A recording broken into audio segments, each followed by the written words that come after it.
Berarti apa? Berarti ibadah itu dari syariat menuju hakikat. Berarti tugas kita di dunia itu yang pertama belajar tentang syariat, kemudian menjalani syariat, kemudian belajar tentang hakikat dan memahami hakikat, kemudian menjalankan hakikat lewat thariqah tadi. Jadi dari syariat menuju hakikat. Jangan khawatir kalau ada yang ngomong sufi tidak sholat, sufi tidak puasa, itu hoax kalau hari ini. Ya, itu hoax. Oke, itu saya potong beberapa kalimat yang bagus. Perbuatan yang baik mestilah dilakukan dengan cara yang benar. Kalimat ini bisa dipakai karena sekarang banyak orang yang melakukan perbuatan baik dengan cara yang tidak baik. Mengingatkan tapi menyakiti. Nah, itu melakukan perbuatan baik. Mengingatkan kan baik, tapi dengan cara yang tidak baik. Ngasih sedekah tapi pakai caci maki. Nah, itu juga perbuatan baik, ngasih sedekah. Jalannya bukan caci maki. Ngasih tahu tapi bentak-bentak. Nah, itu banyak kita sering melakukan perbuatan baik tapi jalannya tidak baik.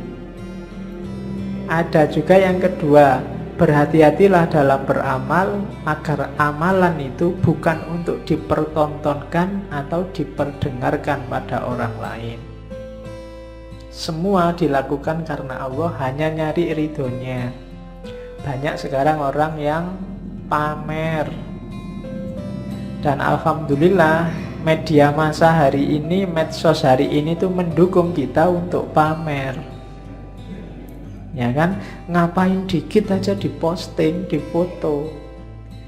Baru traktir temen nih, difoto jazz. Terus semua ngasih jempol. Ya enggak tahu sih, mungkin mamerkan itu ya motifnya juga mungkin bukan pamer, tapi ya wujudnya pamer itu. Untuk dipertontonkan atau diperdengarkan. Diperdengarkan itu ya kadang sok-sok kita kan cerita, kok kemarin nggak masuk. Wah, mohon maaf ya Pak, saya itu banyak acara Pak, hari kemarin itu saya diundang ke sana kemarin. Ya itu memperdengarkan, mempertontonkan atau memperdengarkan bahwa kamu orang baik, bahwa kamu orang hebat, bahwa kamu melakukan hal-hal yang terpuji dan seterusnya.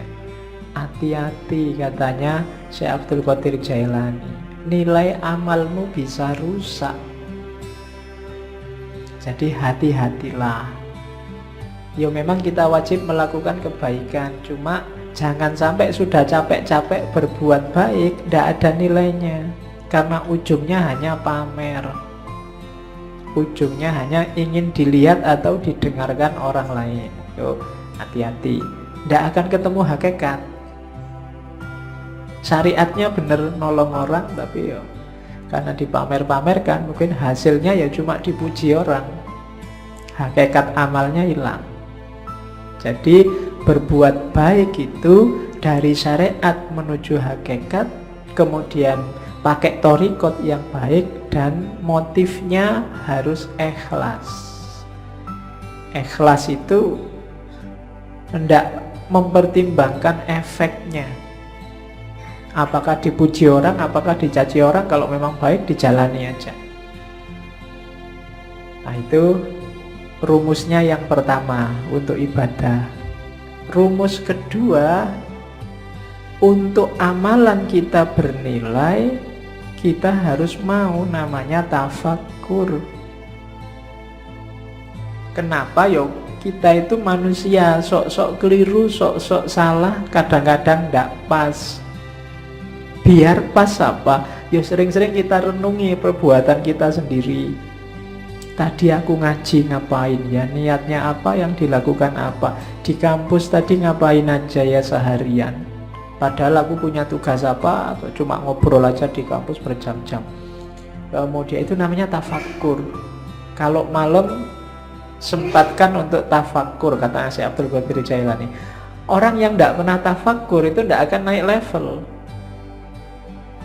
Kamu diceramai tiap hari, itu tidak ada gunanya kalau isinya ceramah tidak nyambung sama hidupmu sehari-hari. Untuk bisa nyambung apa? Tafakur. Tafakur itu kayak sistem itu mencocokkan kompatibilitasnya biar nyambung.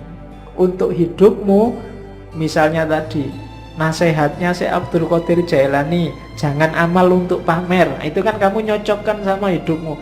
Kira-kira selama ini aku pernah pamer enggak ya? Pamer di mana ya? Motifnya memang pamer atau sebenarnya itu bukan pamer? Itu cuma tahadus bin nikmah. Wah, misalnya kamu kan sering begitu, menceritakan kenikmatan, atau itu cuma alibi aja, janjinya ya pamer. Atau loh, itu namanya tafakur. Kamu mikir dirimu sendiri, peduli amat orang komentar apa, tapi sebenarnya itu tafakur namanya. Dan orang berilmu yang suka tafakur ini kan nilainya di banyak hadis disebut lebih tinggi daripada ibadah. Di situ kalau di Syekh Abdul Qadir Jailani ada 3 jenis tafakur. Yang pertama apa? Merenungi sesuatu dan mencari sebabnya, mencari bagian-bagiannya sampai kemudian ketemu Allah. Aku bisa begini itu karena siapa ya? Ada peristiwa itu ditelusuri asal usulnya. Ya sih, semuanya memang skenarionya Allah. Tafakur yang semacam ini kayak ibadah 1 tahun, katanya Syekh Abdul Qadir Jailani. Yang kedua, merenungi perbuatannya, terus mencari akarnya. Dayaku dari mana, apa saja yang aku lakukan, cocok apa enggak sama kehendaknya Allah, dan seterusnya. Nah, merenung semacam ini nilainya lebih dari 70 tahun ibadah. Padahal umur kita berapa tahun? Paling 70 tahun pas, itu kayak seumur hidup ibadah terus. Yang ketiga, merenungi hikmah kebijaksanaan ilahi dalam segala hal, bahwa apapun yang ditetapkan oleh Allah, di situ ada ilmu, ada pelajaran, ada kebaikan.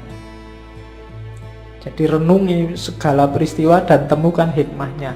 Ini bernilai lebih dari 1000 tahun ibadah. Cuma ya jangan dihitung besarannya ya, karena orang kamu itu sering pakai kalkulator. Iya, wah sudah 70 tahun ibadah toh Pak. Santai Pak, berarti aku bisa ngapain aja sekarang, kan aku sudah tafakur, kan mesti gitu. Itu sebenarnya itu simbolik, isyarat dari Syekh Abdul Qadir Jailani bahwa itu loh besarnya pahala orang tafakur. Ada yang biasa, ada yang super, ada yang istimewa kayak martabak itu. Jadi ada yang level biasa pahalanya 70, ada yang pahalanya 1 tahun, ada yang pahalanya 100 dan 1000, malahan itu 1000 tahun loh. Itu tafakur, maksudnya keutamaannya. Jangan dihitung matematikanya. Itu nanti jangan-jangan kamu korupsi, Pak, saya korupsi 1 juta, yang 1 juta ini tak sodakohkan 100.000, kan nanti dapat pahala 70.000 lipat. 70.000 kali 100.000, nah, hasilnya kan lumayan 70 juta. Dosanya sama pahalanya kan nanti menang pahalanya Pak, berarti impas kita Pak, kan? Ya, itu namanya matematika. Itu yang bikin kadang-kadang para koruptor itu habis korupsi terus umroh, ya kan? Sebelum korupsi umroh, setelah korupsi umroh. Kenapa? Karena perbuatan di antara 2 umroh ini diampuni 100%. Ya itu kamu sedang main matematika sama Gusti Allah. Emangnya Gusti Allah deso, tidak ngerti kalau buat abusi. Jadi itu tafakur dasarnya. Jadi ibadah, ya kamu jangan, Pak saya sudah bisa sholat kok Pak. Enggak, harus tafakur lagi, sholatku sudah benar apa enggak. Kualitas sholatku zaman aliyah sama sekarang kira-kira semakin naik apa semakin drastis turunnya. Nah itu kan tafakur yang bisa. Ya dulu saya sholat itu lama loh, sekarang kok bisa cepet ya. Oh, itu tafakur yang bisa. Kamu mikir, ini gara-gara aku semakin pinter, opo gara-gara cepet itu waktuku mepet, sibuk terus, apa gara-gara itu tafakur. Kadang-kadang kan memang semakin pinter orang sholatnya semakin cepet, ilmunya banyak masalahnya. Dia ngerti sela-selanya mana yang cuma sunnah, mana yang mubah, mana yang wajib. Karena sholat itu kalau diambil wajib-wajibnya saja, paling takbiratul ihram, Fatihah, ruku, bahkan bacaannya aja kan sunnah. Yang penting ruku, terus sujud, cepet. Jadi nggak sampai 2 menit 4 rakaat selesai. Wong apalagi diambil wajib, apalagi Fatihahmu kan sering agak di-skip gitu kan. Tambah cepet ini. Ya kayak kamu nyetel video itu di fast forward, ada yang level 2, level 3 tambah cepet gitu. Untuk memperbaiki yang gini-gini ini kita butuh tafakur. Orang yang tidak mau menafakuri dirinya, kualitas hidupnya tidak akan naik. Yo gitu-gitu aja terus. Maka tafakur penting. Jadi rumus kedua sebelum ibadah, kita harus menetapi tafakur. Yang ketiga, fokusnya ibadah apa? Cinta ilahiyah. Cuma sebanyak apapun ibadah, kalau nggak sampai di terminal yang namanya cinta ilahi, itu biasanya cuma dapat capeknya. Untuk cinta ilahi apa? Rumusnya katanya, yo pelan-pelan, katanya si Abdul Qadir Jailani. Yo ndak ujuk-ujuk kamu terus jadi wali terus dapat karomah gitu, ndak iso. Jadi pelan-pelan. Yang pertama apa? Diperangi dulu nafsu hewaninya. Nafsu hewaninya itu biasanya nafsu yang sebabnya kita sendiri, hasrat, keinginan, dan seterusnya. Rakus, tidur berlebihan, males, itu musuh paling besar dalam dirimu. Kalahkan ini dulu. Kalau mengalahkan dirimu sendiri aja tidak bisa, jangan harap dapat cinta ilahiyah. Kalau ini sudah menang kamu dari dirimu sendiri, rakus, males, sudah menang, jadi sudah hilang kualitas, baru kalahkan sifat sabu'iyah. Sabu'iyah itu sifat kebuasan. Biasanya keluar, kalau itu tadi kan ke dalam. Marah, mencaci maki orang, bikin susah orang lain, ambisi menjatuhkan orang lain, itu sifat hewan buas. Kalahkan juga yang ini. Cuma ini nggak akan bisa dikalahkan kalau sebelum diri kita sendiri kalah. Kita taklukkan, kita kuasai. Jadi rakus, tidur, males, taklukkan itu. Setelah itu taklukkan yang hubungannya sama di luar dirimu. Dan yang ketiga, bersihkan dari semua sifat jahat, angkuh, sombong, iri, dendam, tamak. Buang itu semua. Baru setelah itu kita bisa bersih. Bahasanya kita bisa sadar. Sebelum itu semua kalah, kita tidak akan sadar bahwa kita itu keliru, kita itu salah, kita itu juga berdosa. Cuma sadar saja masih belum cukup. Kita harus naik kelas, kan gitu. Kalau dalam sufi ada taholli, bersihkan dirimu, terus tahalli, isilah dengan yang bagus-bagus, akan mengalami yang ketiga tajalli, menemukan hakikat tadi. Jadi bersihkan semua karakter jelek, isi dengan yang bagus-bagus, kita akan dapat cinta ilahi. Kalau dibersihkan saja, nggak diisi yang bagus-bagus, ya levelnya masih belum. Jadi masih hanya bersih dari dosa. Oke, jadi setelah itu, setelah bersih, baru naik tangga menuju hakikat tadi. Dari situ akan dapat namanya cinta ilahiyah. Cinta ilahiyah itu kita jatuh cinta pada Allah, dan Allah juga jatuh cinta pada kita.